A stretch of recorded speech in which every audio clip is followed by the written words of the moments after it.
Os livros são importantes também nesse processo? Eles podem auxiliar o psicólogo, de repente, se o paciente tem alguma dificuldade em identificar e se autoconhecer, enfim, é possível indicar, de repente, livros que auxiliem nesse processo também?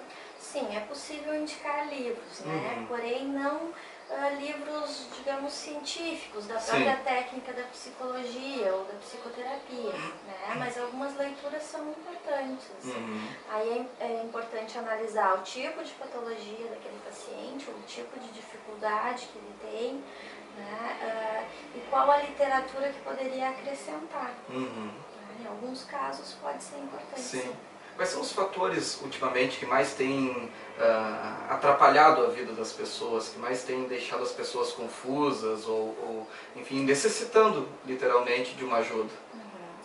Hoje em dia, o que aparece muito no consultório são as questões relativas à depressão. Né? As pessoas têm tido essa psicopatologia com bastante frequência em função do seu trabalho, né? Que às vezes nem sempre consegue desenvolver aquele trabalho que gostaria ou da forma que gostaria, né? Em função do seu dia a dia, da sua rotina em relação à sua vida particular mesmo, né? Pessoal. Então isso aparece com bastante frequência. E uma outra questão que também traz muitas pessoas para o consultório é em relação à ansiedade. Né? A ansiedade, ela tem tomado uma parcela grande da vida das pessoas. E aí é aquela ansiedade que o próprio indivíduo muitas vezes não consegue identificar. Né? E aí ele só sabe que ele está ansioso. Aí ele come muito, ou ele bebe muito, ou ele vai para as compras em exagero. Quer dizer, ele tem um escape aí. E daqui a pouco ele percebe que isso está prejudicando a vida dele. Né? E a ansiedade em geral, assim, também, né? Coisa do dia a dia mesmo, que não precisa necessariamente ter esse escape. Esses eu te diria que são os dois fatores que mais hoje em dia têm levado os adultos a procurar psicologia. Existe algum caso que o psicólogo não consegue tratar, que o psicólogo desiste ou passa adiante? Ou para tudo tem uma solução? Bom, para eu te dizer que o psicólogo pode tratar a tudo e a todos, seria um pouco de onipotência, né? Mas, assim, cientificamente, vamos dizer, baseado na ciência, na psicologia, nós somos instruídos a não desistir de nenhum caso, né? A tentar buscar aquilo de qualquer forma e ajudar, é claro, o paciente. Né? Existem pessoas, existem perfis mais indicados para a psicologia ou para fazer a psicoterapia. Né? Porém, não se descarta nenhuma pessoa, assim, ninguém que entre no consultório que tu possa dizer, o teu caso não tem solução. Né? Tu vai sempre procurar buscar uma ajuda para aquela pessoa. Dentro da psicologia, claro. As pessoas confundem também o trabalho do psicólogo e o trabalho do psiquiatra. Qual a diferença de uma maneira bem prática? De uma maneira bem prática, o psiquiatra ele é um médico.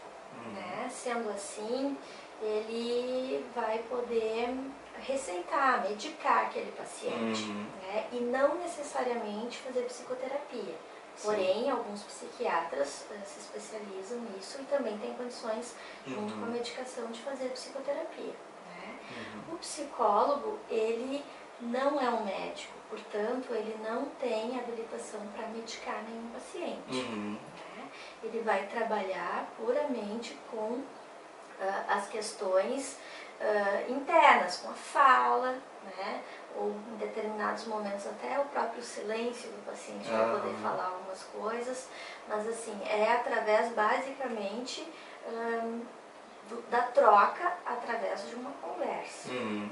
Muito mais a conversa, o paciente falando e o psicólogo escutando. Sim, o psicólogo precisa ter muito de percepção, né? Perceber signos semióticos mesmo, né? Perceber sinais nas pessoas que muitas vezes elas mesmas não conseguem identificar. Né? Interessante. Tem esse trabalho, né? Que aí são técnicas que nós temos conhecimento, assim, mas é importante também a gente poder, acho que, clarear a questão de que o psicólogo, ele não é um mágico, né? Que às vezes as pessoas vêm de fora, assim, com essa ideia de que até mesmo provoca um certo receio, eu não vou lá porque ela vai saber o que eu estou pensando. Sim. Se eu mexer assim, ela vai achar que eu estou pensando isso, eu vou fazer aquilo, né? Então, o psicólogo é um ser humano como qualquer outro, que também tem as suas limitações, também tem as suas convicções, né? Mas que nós buscamos, a princípio, com muita ênfase nisso, não julgar ninguém. Né? Eu acho que a principal característica positiva que um psicólogo deve ter é jamais julgar uma pessoa. Né? Ela vem nos procurar com os diversos problemas que podem estar afetando ela. Sim. Esses problemas, não cabe a nós julgar se isso é certo, se isso é errado. Cabe a nós tentar ajudá-la para que ela se sinta bem, para que ela saia dali somada, né? Revigorada, de certa forma melhorada, mas jamais através do julgamento. Há uma dificuldade, seguindo essa linha de raciocínio para nós encerrarmos até, há uma dificuldade das pessoas, num município pequeno como Santo Antônio, consultar com um psicólogo que é do município? Sente-se essa dificuldade? Normalmente a pessoa prefere, não, eu vou ir em Osório, vou em Gravataí, vou em outro lugar onde não vão me conhecer. Né? Aqui a psicóloga provavelmente vai me conhecer. Há esse problema também? Existe. Eu vou te dizer que há um tempo atrás isso existia mais, assim, né? Porque a psicologia é relativamente uma profissão recente, né? Dentro de uma cidade pequena como a nossa, talvez seja mais recente ainda. Então, as pessoas demonstram esse tipo de receio porque elas, de repente, pensam, mas se eu encontrar minha psicóloga, né, ali no mercado, ou numa loja, ou na rua, na calçada, né, como é que isso vai ser? Então, tem esse tipo de preocupação. E ainda a preocupação em relação ao sigilo, que eu acho uma coisa bastante grave, assim. Né? Eu acho até importante a gente também ressaltar isso. O profissional da psicologia, ele tem como premissa básica, assim, a questão do sigilo. Né? Então, jamais um profissional sério, né, de acordo com suas funções, pode quebrar esse sigilo. Então, se tu encontra um paciente na rua, ele é uma pessoa comum como qualquer outra. Ele ali na rua jamais vai ser o teu paciente. Não aparece um balãozinho na cabeça do psicólogo lembrando dos problemas do paciente. Não, essa é uma fantasia recorrente, assim, né? Que vou encontrar e ele vai pensar naquilo que eu contei pra ele lá no consultório e tal. Isso não acontece porque a gente também tem vida própria, né? Então tu não tem como sair na rua pensando nos problemas que as pessoas te passaram, nas dificuldades que elas dividiram contigo. Então, ainda existe isso. Hoje eu acredito que de uma forma menor que há um tempo atrás. Né?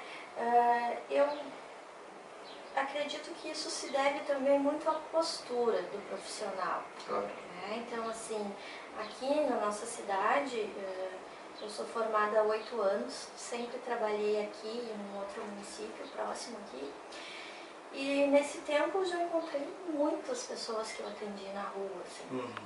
Né? Mas eu sempre procurei manter uma postura em relação a isso. E eu acredito que quando as pessoas percebem isso, né, isso acontece comigo e acredito que muitos dos meus colegas também, né, eu acredito que à medida que as pessoas vão entendendo e vão percebendo essa postura dos profissionais, elas também vão aliviando essa ansiedade em relação a não se tratar em Santo Antônio, né, por ser uma cidade pequena que quase todo mundo se conhece. Então, acho que como o profissional lida com isso, também pode fazer a diferença para que essa questão melhore.